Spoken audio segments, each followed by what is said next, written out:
Hello, MPP Solar Technical Support. I got your email message and I'm about to show you what I've got going on with the voltages on the input and output of inverter 2. Of course, inverter 1 is right now powering my place. It's running on battery power and outputting 120 volts and 240 volt split phase to my place or where I live. Okay, so I'm going to show you that I've got both inverters turned off. The power to the grid, or coming from grid to the inverters. This is inverter number 2 here, which is this breaker. It's a 30 amp breaker that's 18 and 20, and this one I don't turn on because I think it's got problems with shorting to that inverter, or the inverter's shorting.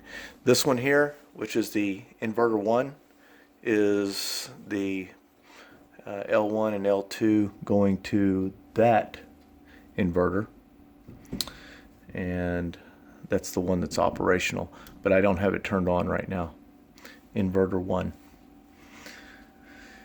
So no power from the grid to either inverter, and so we shouldn't have any input power on either inverter.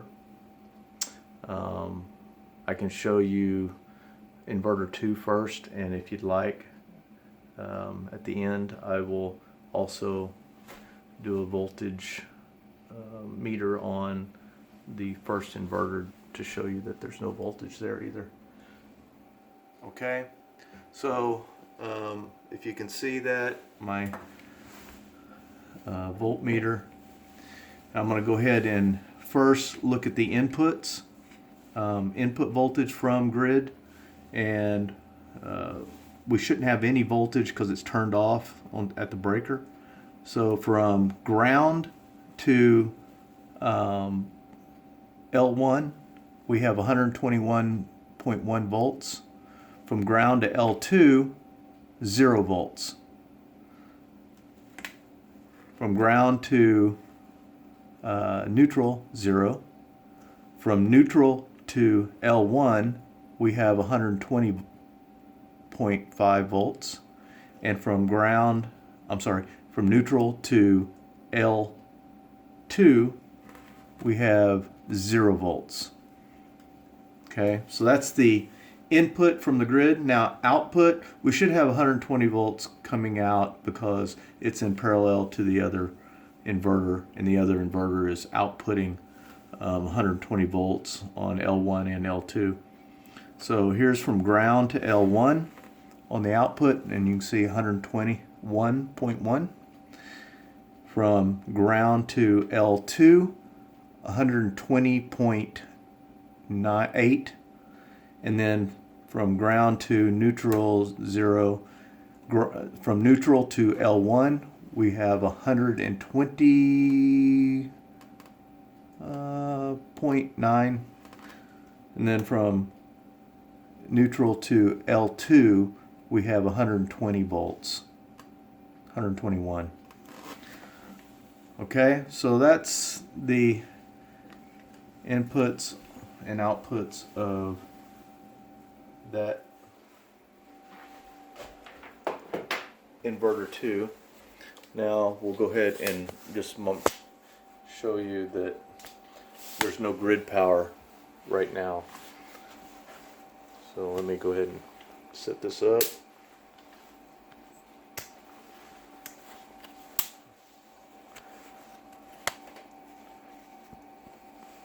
Okay.